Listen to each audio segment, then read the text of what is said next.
From Studio 1A in Tampa, Florida, comes a talk show that really feels your pain and tells you like it is. We love America and all that freedom-loving Americans want to protect. Live from coast to coast and on your radio, it's For the People with Keith Allen. We'll help you survive this thing called life. We're for the people. Whatever your source of stress or strife, for the people is there. Hello, everyone. I am Keith Allen, and proudly welcoming you to this Friday's edition of For the People for a November the 17th, 2017. I am getting ready to head out to Atlanta for the weekend. I have a seminar I'm going to be speaking at regarding voiceovers. For anybody looking to break into the voiceover industry, radio, television, or film, characters, narration, movie trailers, all that good stuff. I've been doing it for 32 years, hard to believe, in addition to doing talk radio, but not as long as voiceover. Voiceovers has been kind of a mainstay for me. If you or somebody else is perhaps interested in breaking into the industry, professionally speaking, you can check out my website at ihaveagoodvoice.com. I should warn you, though. Let me give it to you one more time. ihaveagoodvoice.com. The website's like 60% appearing. We have some IT technical issues that have plagued us for the past week. Supposedly, they're being worked out. Hopefully, the audio portions of the site and some pictures on most of the sites will appear eventually. But all the information, pertinent information, about the school, about our programs, the cost, all that stuff, our philosophy, et cetera, my pedigree, and about some of our students, et cetera. All the prevalent information. But if it's your curiosity, that's what VoiceOver Atlanta is all about. We're actually a throw away from CNN Center. So we're right there at Centennial Park. And it's a pretty nice part of Atlanta. Looking forward to it. Yeah, right next to the fake news network. But it's still kind of cool to see. I mean, you know, CNN's been around for a long time doing their thing. I mean, I don't watch them any longer. I mean, when they first came out, I thought that they were pretty good with news and all that. But, man, yikes. Kind of a scary place. Speaking of not so scary, but there is a church in Tampa before the Texas shooting, before the Vegas shootout. They have posted something on most all their doors to warn would-be folks that want to go in with guns to think twice about coming into the church. What would you think if you were met with this sign? Welcome to the river at Tampa Bay Church. Right of admission reserved. This is private property. And in red, with white lettering, very large, warning. Please know this is not a gun-free zone. We are heavily armed. Any attempt will be dealt with deadly force. Yes, we are a church, and we will protect our people. I mean, they are locked and they are loaded. Would you feel comfortable? Would you be turned off? I mean, they are ready, locked and loaded. And if you should go in there and you decide you're going to do something, I mean, there's guys, man, they will shoot you dead.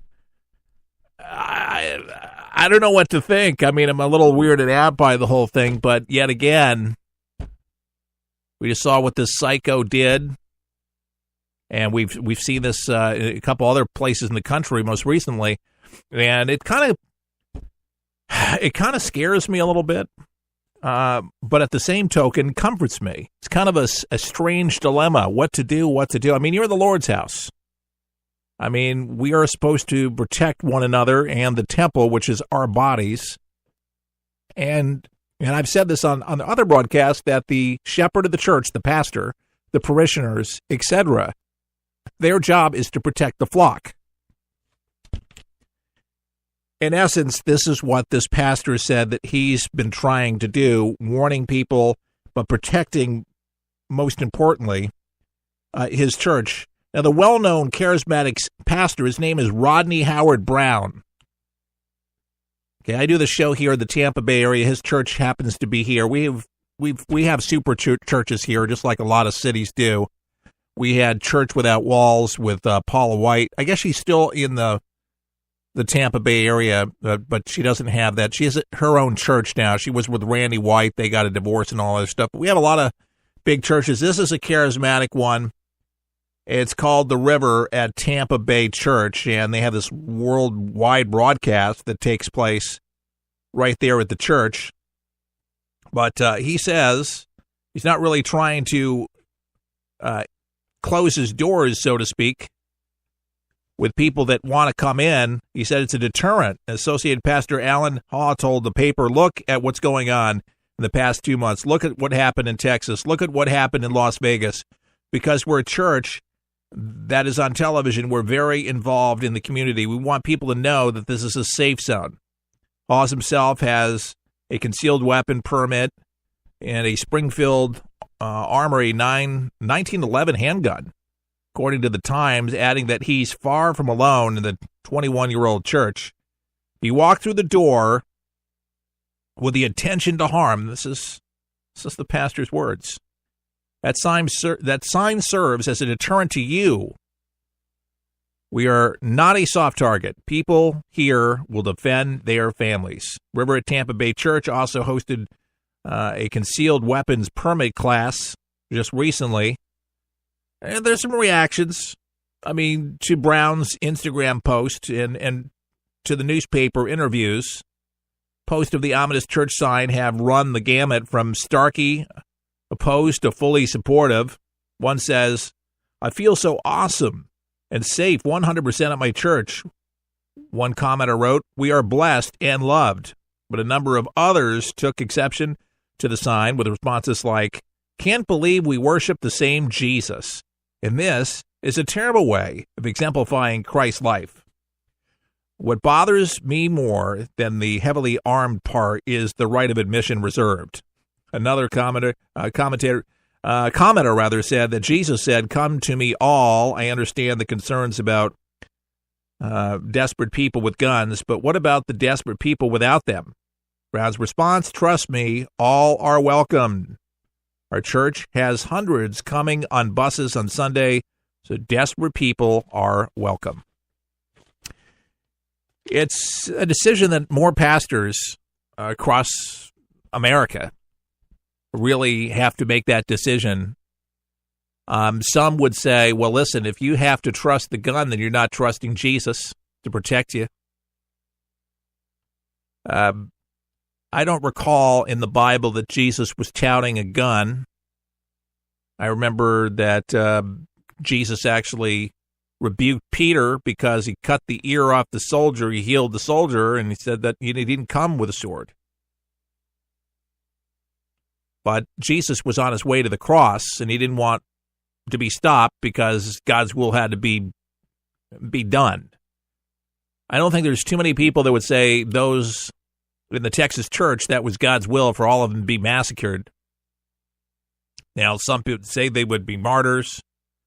They knew where they were going. Bible doesn't tell us that we're going to have dandelion times here down on earth and that we could be persecuted for our faith. There's several ways that you could actually look at this. To me, I believe protecting the flock is a great idea. It's a good idea, and I think churches are mixed on this. But if there's more of these lone wolf attacks and more attacks in general anywhere, people will start packing themselves, and as well as the parishioners. And no doubt that if there were those that were armed in that church, I would think that shooter would have been stopped a long time ago. Because people that typically carry guns obviously know how to use them. And they don't just strap them on there for no reason. So how do you feel about it? Please weigh in. Let me know what your thoughts are. I don't care where you're listening from, what state. If you oppose guns and you don't like guns, tell me why. And you can just weigh in on our website at forthepeopleshow.com. Just click on our Facebook. You can send me an email. Give me your comments. I'd appreciate hearing from you. That would be a great thing. We got forthepeopleshow.com. And you can sound off on Twitter if you have one of those accounts at hashtag Talk to Keith Allen. And that's growing, by the way. Thank you. For those that have got Twitter accounts telling me that we've got a Twitter account just to follow you, I appreciate that. Well, we're multiple places. We're trying to be as many places as possible to inform, educate the masses with some just common sense with the latest news. And that's what we do every day. Common sense. We got the newspapers open here. We got the coffee brewing. And this is our mission, to be able to put out water cooler discussion, the stuff that's happening in the news as we speak, relevant information that's really relevant to all of us, and extracting the most important takeaways on a daily basis. And if you like the show, you're new to the show, I'd really like to hear from you. If you're a new-time listener to the broadcast, how do you like it? And any input, any suggestions, most appreciated always. We're not a caller-driven type of broadcast. We used to do guests, and a lot of them, and that's what the former host did. And we've just decided just to really go a different route. And I was told in New York when I started out doing talk radio that if you couldn't carry the broadcast alone, if you weren't interesting yourself, and if you always had to rely upon a guest, then there was no sense of actually being on the air itself. I mean, there's good talk shows out there, don't get me wrong, that have entourages. Morning shows, typically. There are some other political shows that I know that have entourages, and then they do a great job. But to me, I thought that was great information, and I thought, geez, and please don't produce a show that you'd want to turn off yourself. And we're always thinking about that when we put together this broadcast. We certainly don't want to be like everybody else and anybody else out there.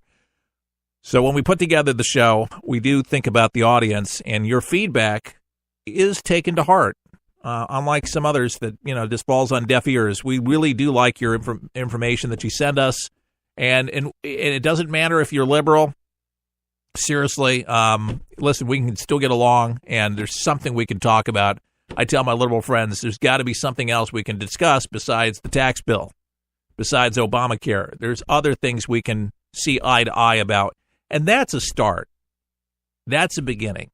To me, more people need to sit down with one another and talk about some of the good things that we have in common, and stop fighting. I think there's so much fighting going on. I saw one report that said that politics is going to be very unhealthy for Thanksgiving.